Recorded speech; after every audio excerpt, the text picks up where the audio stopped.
just our common sense, everyday perception of the Earth, it is flat as far as we can tell. It is motionless as far as we can tell. And everything in the sky is revolving around us as far as we can tell. If nobody told us otherwise, we'd logically assume that the Earth was flat, motionless, with everything in the sky revolving around us. And you can prove that this is the case as well, for instance, with the horizon. As you rise up, no matter how high you go on the top of Mount Everest, or if you go in a balloon higher and higher, we've gotten independent balloons have gone up with cameras, the horizon remains flat all the way around and rises to the eye of the camera all the way up, totally flat, and rises to the eye of the observer. So that's one proof. Now, if the Earth were a ball, no matter how big, the horizon is said to be the curvature of the ball. If you were to go to NASA, it's all fraud, it's all fake. Pretty much everything NASA puts out is fraudulent. There are no images of Earth from space. Put an end to this topic once and for all, turn the Hubble round and show us Earth in real time, but they will not do it. They can't do it. It doesn't exist. It literally doesn't exist.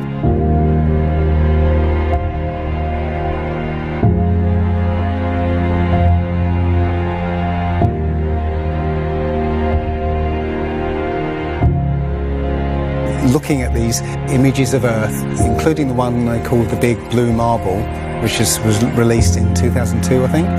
Zoom into it with Photoshop, you'll see where they've used the clone tool in Photoshop to take a picture of one of the clouds and stamp it in various places around the picture. They got lazy. If the Earth is 25,000 miles in circumference, there must exist a curvature drop of 8 inches times the mile when you square the mile. 1 mile means there should be an 8-inch curvature drop. 2 miles, 2 times 2 times 8 is 32. That's 32-inch drop. 3 miles would be a 72-inch drop. And this would exponentially continue. Here's the longest bridge in the world. The Danyang Kongchong Grand Bridge in China. 102.4 miles long. There should exist nearly 7,000 feet of curvature drop in that bridge. 7,000 foot curvature drop. Do you see it? It ain't there. Look at the horizon. It's flat. You can see in that dive shot that the inside camera, the horizon is completely flat. Then it goes to the outside and you got a huge curve. But when you're looking at some of the amateur balloon footage, some of it's lens corrected and it's completely flat. And others, like the GoPro stuff, the horizon will fluctuate as the camera spins and tilts. The horizon will go convex and concave.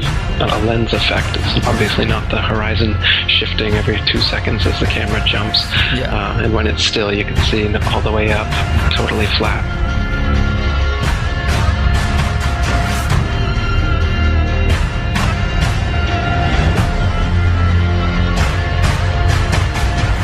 NASA is essentially Hollywood, and all the images that you think you've seen of a spinning ball Earth are faked. And all the amateur balloon and rocket footage that we've sent up there shows a flat horizon that rises all the way up. And that's impossible on a ball. Humans, for the most part, don't have a clue. They don't want one or need one either. They're happy. They think they have a good bead on things. But why the big secret? People are smart. They can handle it. A person is smart. People are dumb, panicky, dangerous animals, and you know it. 1,500 years ago, everybody knew the Earth was the center of the universe. 500 years ago, everybody knew the Earth was flat. Imagine what you know tomorrow.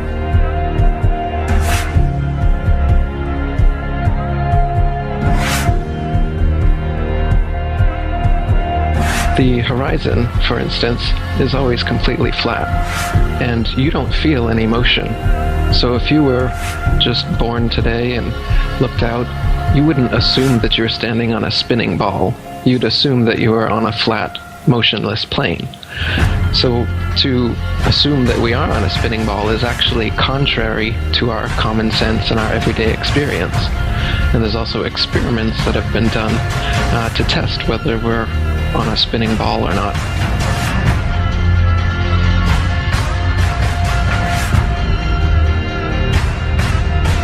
My question was, why, if it's a flat Earth, why couldn't you stand on the coast of California with a telescope and see Japan or Hawaii or something? And I think you know the answer to that. I'll let you answer that. Yeah. You can't see an unlimited distance. The lowest layer is the densest and not transparent. So if you imagine like a hot, humid day, the haze over a road, all telescopes will eventually blur out in that same kind of way due to the air. So no, you can't see an infinite distance. Is the Earth flat or round? It's round. Okay, now let's see. How do we go about proving that? Go to the seashore. Go to a seashore. Watch as ships sail away. They don't disappear all at once. No, first, the bottom will disappear. See, the bottom of the ship is gone. Now we can see midway up, and then the whole thing disappears. Now, ships came back. They didn't fall off the table. So people realized that the world is curved. I mean, it's a big curve, but it's curved. So, the process of testing claims, the world is flat, the world is round, is what we call science. Now, if you have a claim that can't be tested, that's what we call pseudoscience. Extraordinary claims require extraordinary proof. Extraordinary claims require extraordinary proof. Boats don't disappear over the curvature of the horizon. Boats disappear due to perspective. All you have to do is go to the beach, watch a boat disappear from your eye, and then whip out your telescope, your binoculars, or your high-powered zoom on your camera, and you can pull the entire boat right back into view. Whole mass and all. Yeah, that's right. You think the boat disappeared? Just whip out your telescope, your binoculars, or your zoom camera. You bring the entire boat back into view, completely debunking everything Coy just told you. And here's my video proof. Extraordinary claims require extraordinary proof. Imagine that. You can debunk the curvature of the Earth yourself with just a simple zoom on your camera. Bye-bye, little boat. The flat Earth? Well, that didn't stand up to tests.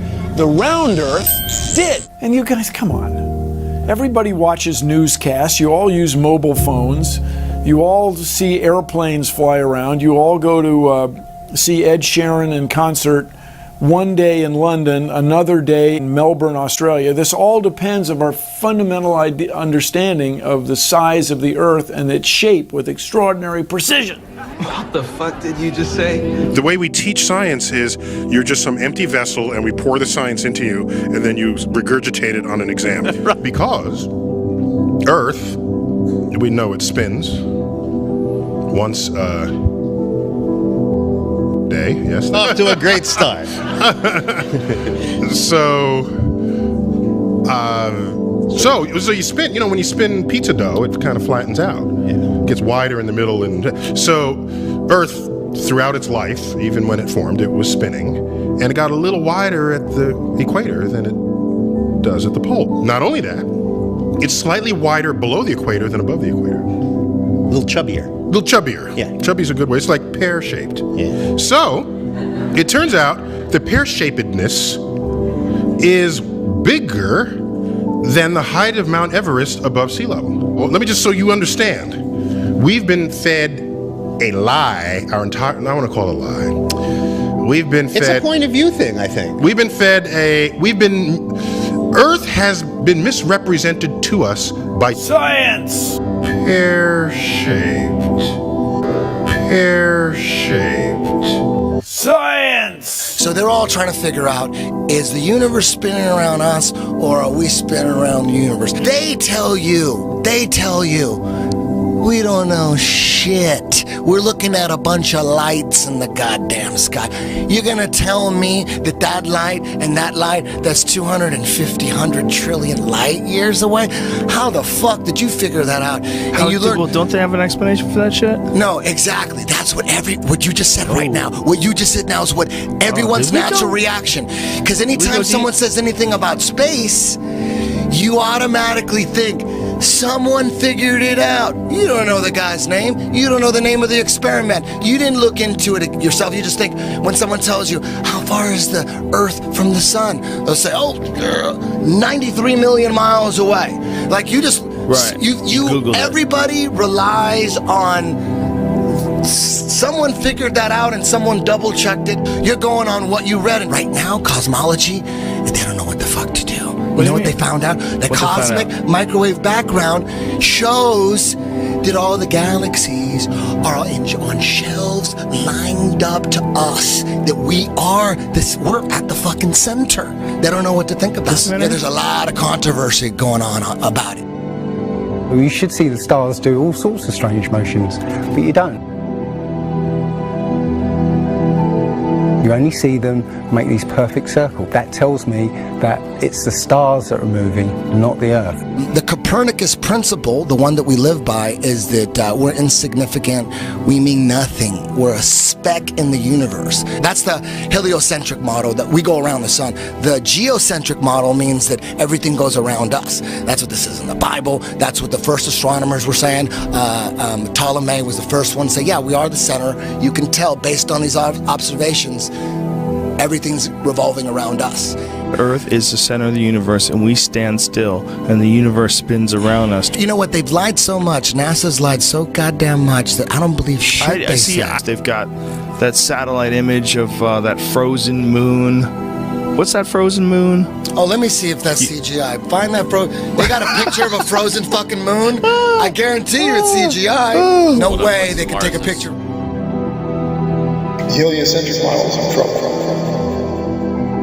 Watch as the sunlight shrinks and follows the sun. It's definitely a locally illuminating sun, not far away, not very big, and definitely not 93 million miles away.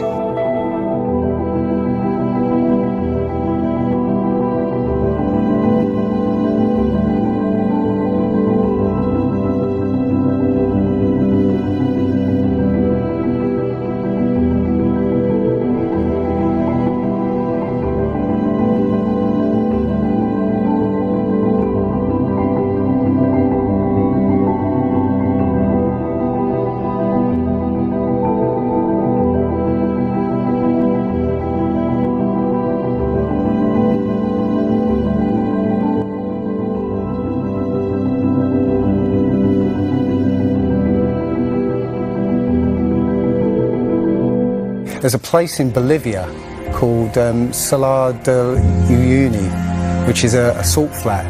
It's literally 100 miles wide one way and 80 miles across. And it's perfectly flat. And when it rains, literally you get an inch of water and it looks like a perfect mirror. Now, how does that happen on a sphere? Yeah, it shows you that, you know, if you're one end of this salt flat, you can see perfectly clearly the other end 100 miles away.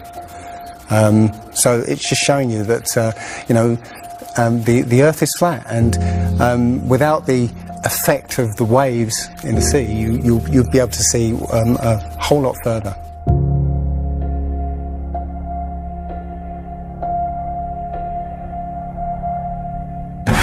Took a picture across the Great Lakes from Michigan and was able to see, I believe, Chicago, which he shouldn't have been able to see.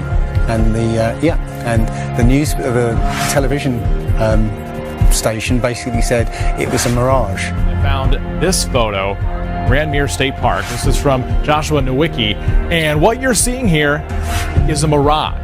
We typically would not be able to see this from the Lake Michigan shore. We talked about this last night. Conditions are right on the lake that we're actually seeing a mirage of the Chicago skyline.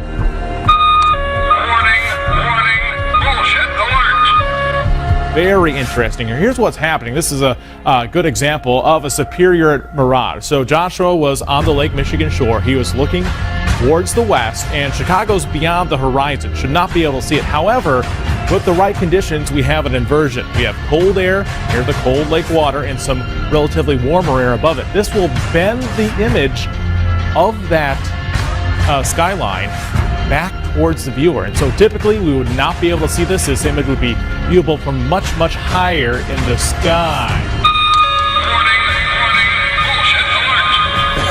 They always say it's a mirage, but for a mirage to happen, you have to have very specific atmospheric conditions. It's not a mirage. It's simply that you're looking across a plane.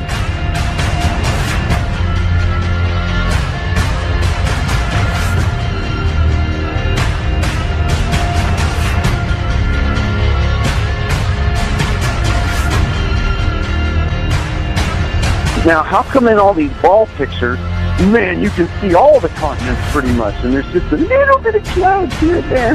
Man, it's like some of these pictures, like there's some where they show the Earth at night and you can see all the lights and stuff. It's like, you're telling me the entire continent didn't have clouds? The entire fucking continent, like you can see Africa and all these lights and all this stuff, like, if you turn on your porch light, I guess you can see it from space, apparently. And it's like there's no clouds in some of these pictures. And they spelled out the word sex, right, recently, probably a few months ago in one of the clouds. But, if they do their research, they say, well, those are composites. And I said, well, how come they copy and paste the clouds on some of these?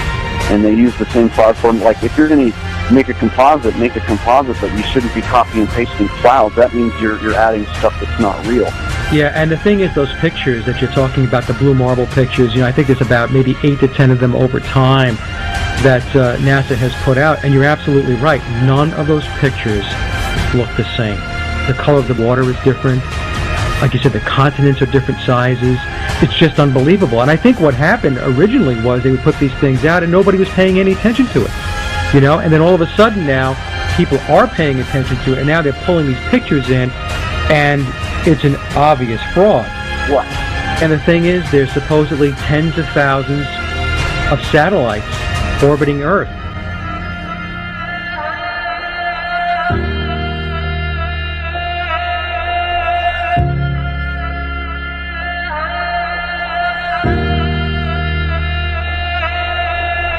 We can't get any close-ups of Earth. We can't get a view of Australia with the buildings upside down.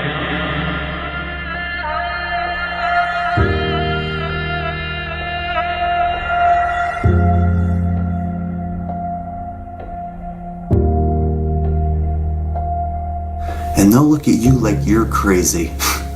But really, you're the sane one for asking real questions.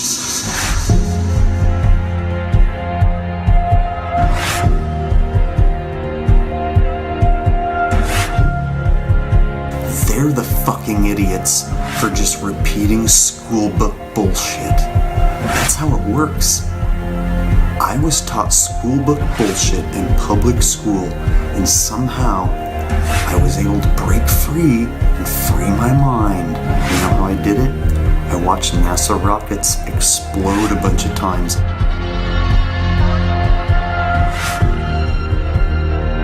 Fly off sideways and not go to space. If you watch the trajectory of the space shuttle, it doesn't go straight up. It always goes in a curve and out to sea.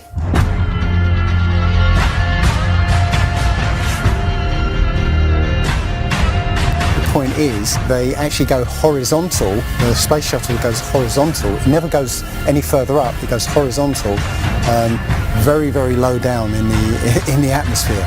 It's still in the atmosphere while it's horizontal, so it never gets any higher. And it goes out of sight, not because it goes too high, because it goes too far downrange. And they have a plane that's mocked up to look like a space shuttle, it's a jet-powered aircraft. That's it. It's not a glider. It's an aircraft.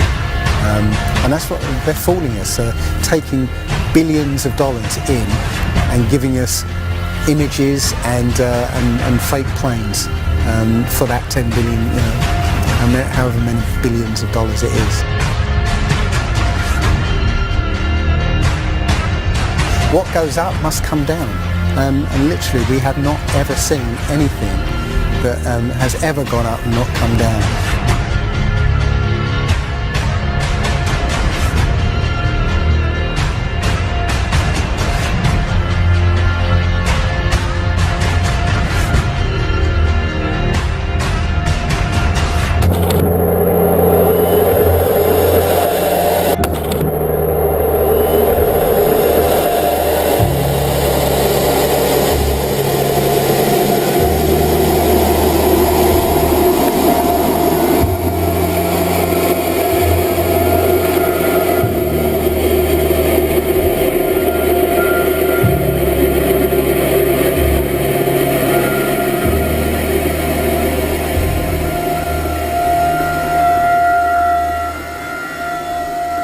One thing I really want your generation to embrace is that the Earth is a closed system.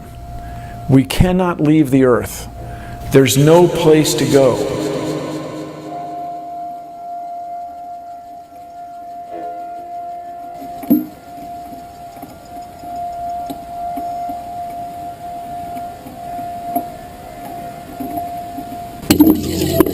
Rockets don't have brakes. It literally stopped. All of that angular momentum from the rotation of the rocket and the linear momentum from flying up just stopped. No, it had to have hit something. But what did it hit? If it hit a solid surface, the rocket would have been destroyed, and most likely the camera too, so we wouldn't have the footage, and obviously that's not the case.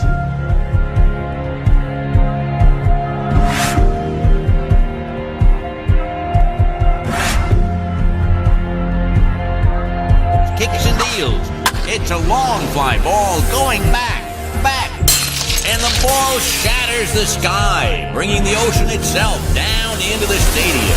Oh, Simpson just broke this dream's reality wide open. I know we have still not shattered that highest and hardest glass ceiling, but someday someone will, and hopefully sooner than we might think right now.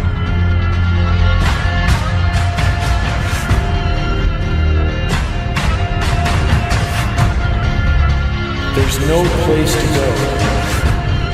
Although we weren't able to shatter that highest, hardest glass ceiling this time, thanks to you, it's got about 18 million cracks in it. And it may be hard to see tonight, but we are all standing under a glass ceiling right now. People figured out that we were an enclosed system. The more advanced we got, it would be the biggest thought on our minds. That's all we care about. You could make a wildlife preserve 1,000 miles square. All people, all human beings would do is just be knocking on the fence constantly, going, why is this fence here? Who built the fence? Why are we in here? And so on and so on. Why do you think that Truman has never come close to discovering the true nature of his world until now? We accept the reality of the world with which we're presented.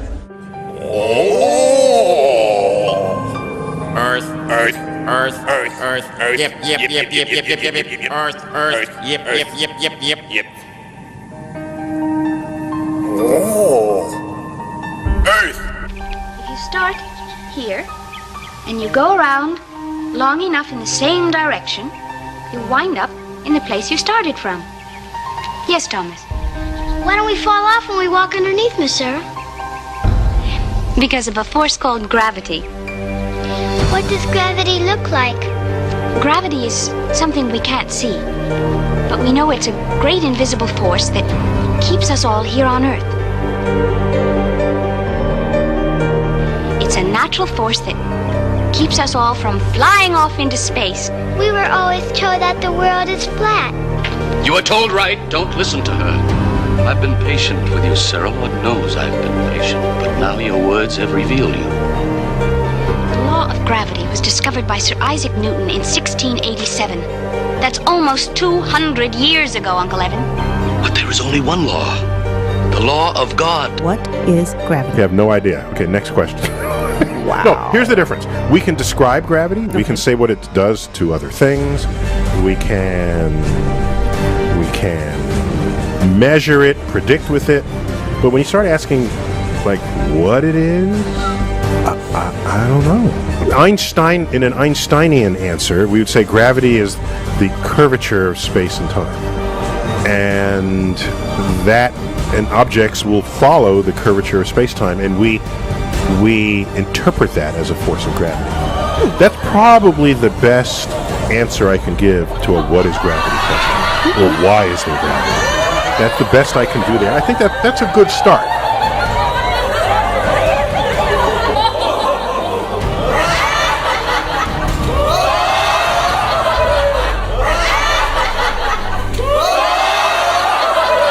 The world is round. What? You know how everybody believes the world is flat, like a pancake? Well, they're all wrong. The world is actually round, like an orange. The world is an orange. And? And? Well, that's it. It's a great idea. It's one of my best ones. Yeah, but what kind of orange? Is it a navel or a juicer? What? Look, just sleep on it.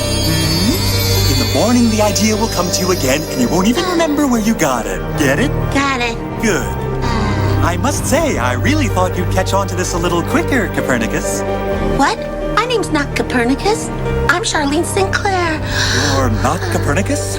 This isn't 16th century Poland? Oh boy, I screwed up. How do you brainwash? You repeat the same thing over and over again. You know, if somebody's resisting the concept, if you keep fucking repeating it, they'll incorporate it in their brain. Since you were a kid, you've seen this image. But you've never seen it from that point of view. But your brain has three-dimensionalized. Oh yeah, that's the Earth. How? Through repetition. Well, let's just all get on our hands and knees and wait for a scientist or an astronaut to come along, or Neil deGrasse Tyson to come along and bestow upon us their knowledge. Now, as you can see, this is the evolution meter, and I've put God, the creator of everything, on the right side, and evolution on the left. I won't change my mind, because I don't have to, because I'm an American. I'm dug in, and I'll never change. Mac, look, you're wasting our time. You're not going to get us to not believe in evolution. And why is that? Because the smartest scientists in the entire world all agree that it's real. I'm glad you brought that up. Mr. Reynolds, these were all the smartest scientists. Only problem is, they kept being wrong! Oh, this is insane, you fool! I'm a fool because I have more faith in the saints that wrote the Bible? Yeah, because you just read the words of a bunch of guys that you never met, and you just take it on faith that everything they wrote was true. And what makes you think what your scientists are writing is any more truer than my saints? Because there are volumes of proven data, numbers, figures. Have you poured through the data yourself? The numbers, the figures? Well, no. No. Oh, interesting. So let me get this straight, Mr. Reynolds. You get your information from a book written by men you've never met, and you take their words as truth based on a willingness to believe, a desire to accept, a leap of, dare I say it, faith? Come on. Look, I mean, I don't even know how I'm supposed to respond to that. Like, come on. I rest my case. Matter tells space how to curve. Space tell... Did I get that right? The science community is ignoring a lot of the things that we're looking at, and so normal people are going out and doing experiments. And one of the experiments has turned up an amazing fact that we've not been told, and it destroys the whole idea of this heliocentric system, and that is the moon. Now you can actually measure the temperature of the moonlight next to the temperature of the shade of the moonlight, and you'll find the moonlight is colder than the shade, the opposite from the sun. So the moon is throwing out its own light, and that light is the opposite from the sun. Now, that tells you that it's not reflecting the sun's light. It's producing its own, and its light is different from the sun's. So, the scientific community have not told us this, because they won't tell us this, because it destroys this idea that the sun is lighting up the moon. everyone knows, like, if you're in sunlight, it's colder in the shade, right? So if it's 100 degrees in the sun, it's 90 degrees in the shade.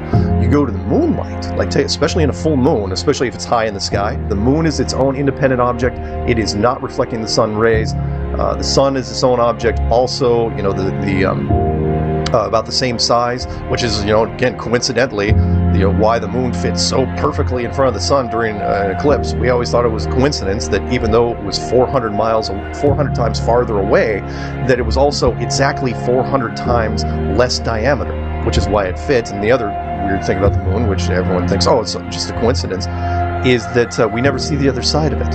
It's constantly perfectly rotating, so we only see one side of the moon. Exactly one side. It's not like we have like a quarter of a degree every 5 years or half a degree here and there. It's always the same side. There are no coincidences when it comes to this system. It was deliberately built, but I think it was deliberately built to be detected. And I think we were naturally supposed to figure this thing out maybe as late as the 1970s, but the government figured it out first, and they have been spending a heck of a lot of money trying to keep it a secret.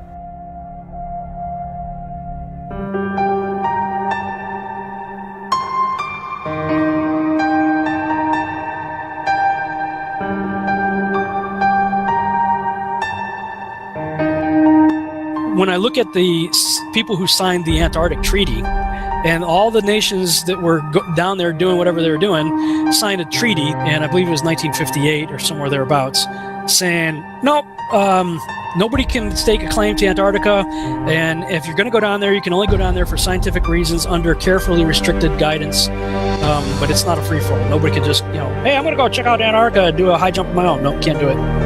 It's the only treaty that's all these countries have signed and never broken and completely agreed on. It's the only one. What treaty is there that everybody's agreed on? We're being kept away from it for a reason.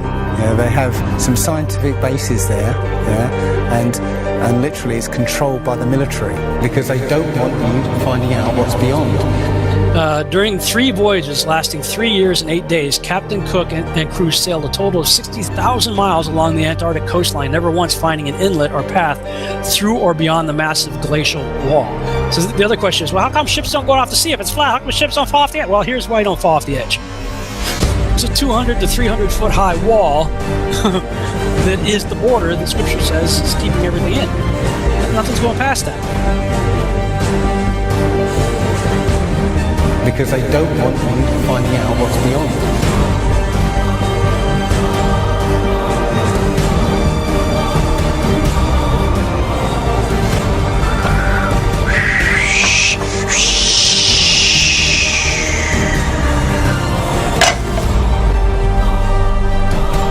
Personally, I think the unconquered south face is the only one worth scaling. It's a 20,000-foot sheer wall of ice. But that's never stopped me before. Risk? Of course I'm aware of the risks. Thank you for your concern. Here's the picture of the Earth from space. There it is. Since you were a kid, you've seen this image. But you've never seen it from that point of view. You've never seen that with your eyes from that scale of a model, that point of view, from outside of the planet's surface. Well, here's the first image that sold the whole thing. 1482. This is when they came up with this idea. We are on that thing. It's a ball.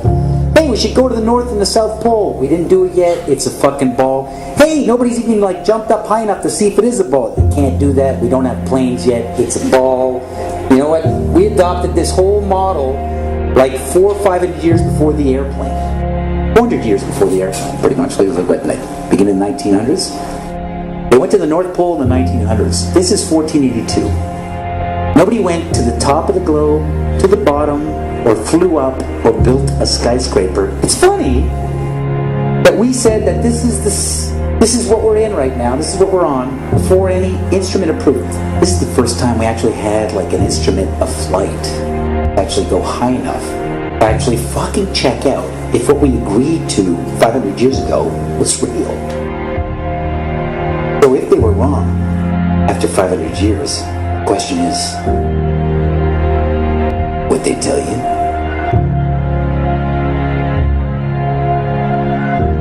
Newtonian physics, why objects move on a ball spinning 1,000 miles an hour while it's going 26,000 miles around the sun.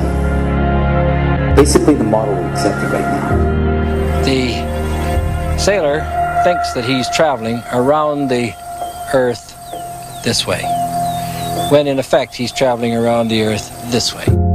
They began flying it around the world, from Abu Dhabi last year, with stops in India and China, then across the vast Pacific.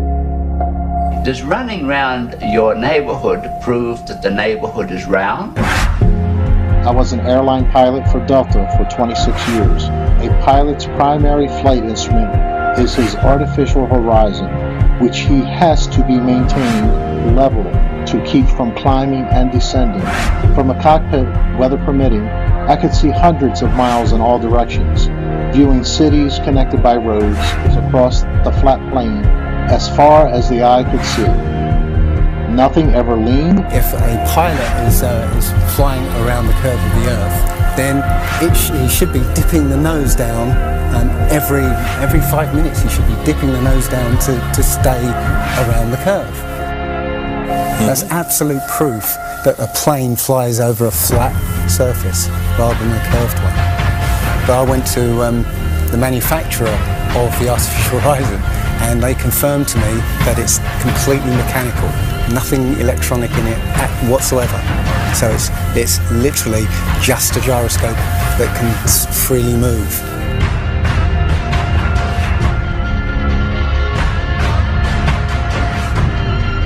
That right there is proof to me that planes fly over a plane.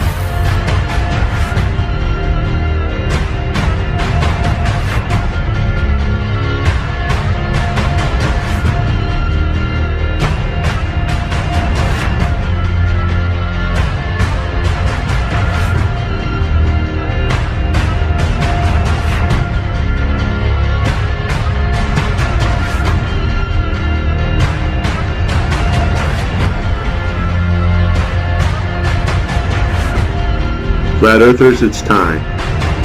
We are going to destroy the Globheads' arguments concerning flight routes.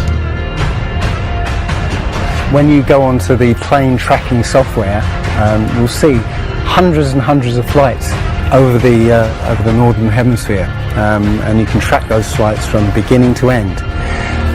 When you look at any flight in the southern hemisphere, what you'll find is the flight takes off and disappears off the tracking. And that only leaves why. Why have they done this? What's the point of this grand deception? I think Eric Dubay explains it best. People are always asking, why do they do this? Other than the obvious profit margin motive, NASA being the biggest black budget black hole in existence, sucking in over $30 billion taxpayer money for the fake moon landings alone. Nowadays, hundreds of billions of dollars, and not just NASA, but RASA and all the other fake space organizations around the world giving CGI images for hundreds of billions of dollars. You want to put something in context. If you want to do something with $3.5 trillion, you can do whatever you want. Whatever you judge to be important to the profile of the nation that you are trying to just build and to sustain. So by surreptitiously indoctrinating us into their scientific materialist sun worship, not only do we lose faith in anything beyond the material, we gain absolute faith in materiality, superficiality, status, selfishness, hedonism, and consumerism. If there's no God and everyone's just an accident, then all that really matters is me, me, me. So they've turned Madonna, the mother of God, into the material girl living in a material world. It's all about making us feel nothing, so that we can be used. If everybody realised how special we all are, how unique every single life is, then this whole world would change overnight. We wouldn't allow ourselves to be used by this cabal. I start from the supposition that the world is topsy-turvy, that things are all wrong, that the wrong people are in jail, and the wrong people are out of jail. that the wrong people are in power, that the wealth is distributed in this country and the world in such a way as not simply to require small reform, but to require a drastic reallocation of wealth. All we have to do is think about the state of the world today and realize that things are all upside down. Now, if you don't think, if you just listen to TV and read scholarly things, you actually begin to think that things are not so bad, or that just little things are wrong. But you have to get a little detached and then come back and look at the world, and you are horrified. Now, as soon as you say the topic is civil disobedience, you're saying our problem is civil disobedience. That is not our problem. Our problem is civil obedience.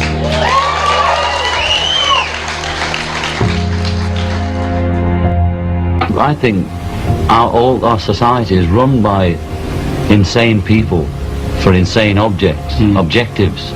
You know, and I think that's what I sussed when I was 16 and 12 way down the line. But I expressed it differently all through my life.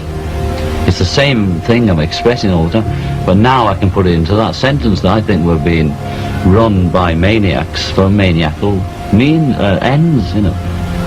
If anybody can put on paper what our government and the American government, etc., and the Russian, Chinese, what they are actually trying to do, you know, and what they think they're doing, I'd be very pleased to know what they think they're doing. I think they're all insane, you know, but I'm liable to be put away as insane for expressing that. You know, that's what's insane about it.